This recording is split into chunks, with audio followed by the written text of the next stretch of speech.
Hello everyone.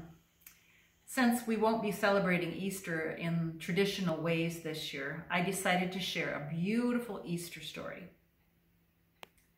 We can't always see how the story will turn out in the end, but dreams can be realized in better ways than imagined. I hope this story brightens your Easter week.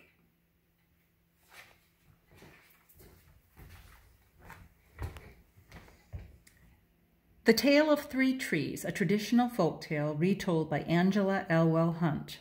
Illustrations by Tim Junkie. For generations, the Tale of Three Trees has been handed down from parents to children, retold in churches at Christmas and Easter, and even set to music and sung. As is often true of folk tales, its originator is unknown. To this person, I am deeply grateful. Angela Elwell Hunt. Once upon a mountaintop, three little trees stood and dreamed of what they wanted to become when they grew up. The first little tree looked up at the stars twinkling like diamonds above him. "I want to hold treasure," he said. "I want to be covered with gold and filled with precious stones. I will be the most beautiful treasure chest in the world."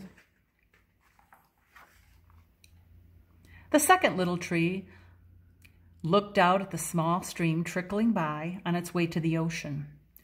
"I want to be a strong sailing ship," he said. "I want to travel mighty waters and carry powerful kings. I will be the strongest ship in the world."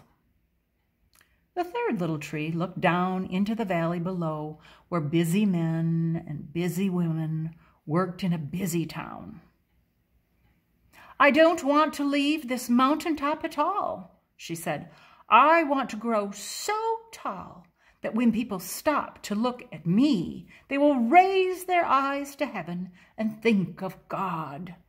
I will be the tallest tree in the world." Years passed. The rains came, the sun shone, and the little trees grew tall. One day, three woodcutters climbed the mountain. The first woodcutter looked at the first tree and said, "This tree is beautiful. It is perfect for me." With a swoop of his shining axe, the first tree fell. "Now I shall be made into a beautiful chest," thought the first tree. "I shall hold wonderful treasure." The second woodcutter looked at the second tree and said, "This tree is strong. It is perfect for me." With a swoop of his shining axe, the second tree fell. "Now I shall sail mighty waters," thought the second tree. "I shall be a strong ship, fit for kings." The third tree felt her heart sink. When the last woodcutter looked her way, she stood straight and tall and pointed bravely to heaven. But the woodcutter never even looked up. "Any kind of tree will do for me," he muttered. With a swoop of his shining axe, the third tree fell. The first tree rejoiced when the woodcutter brought him to a carpenter's shop. But the busy carpenter was not thinking about treasure chest. Instead, his work-worn hands fashioned the tree into a feed box for animals. The once beautiful tree was not covered with gold or filled with treasure. He was coated with sawdust and filled with hay for hungry farm animals. The second tree smiled when the woodcutter took him to a shipyard. But no mighty sailing ships were being made that day. Instead, the once strong tree was hammered and sawed into a simple fishing boat. Too small and too weak to sail an ocean or even a river, he was taken to a little lake. Every day, He brought in loads of dead, smelly fish. The third tree was confused when the woodcutter cut her into strong beams and left her in a lumber yard. What happened? The once tall tree wondered. All I ever wanted to do was stay on the mountaintop and point to God.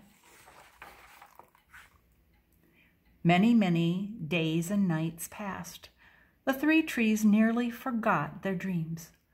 But one night, golden starlight poured over the first tree as a young woman placed her newborn baby in the feed box.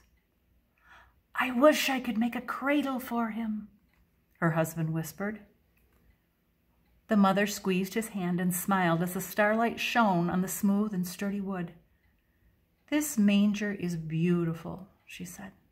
And suddenly the first tree knew he was holding the greatest treasure in the world.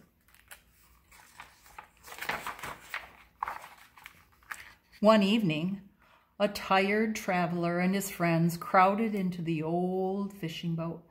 The traveler fell asleep as the second tree quietly sailed out into the lake. Soon a thundering and thrashing storm arose. The little tree shuddered. He knew he did not have the strength to carry so many passengers safely through the wind and rain. The tired man awakened. He stood up, stretched out his hand, and said, "Peace." The storm stopped as quickly as it had begun, and suddenly the second tree knew he was carrying the King of heaven and earth. One Friday morning, the third tree was startled when her beams were yanked from the forgotten woodpile. She flinched as she was carried through an angry, jeering crowd. She shuddered when soldiers nailed a man's hands to her. She felt ugly and harsh and cruel.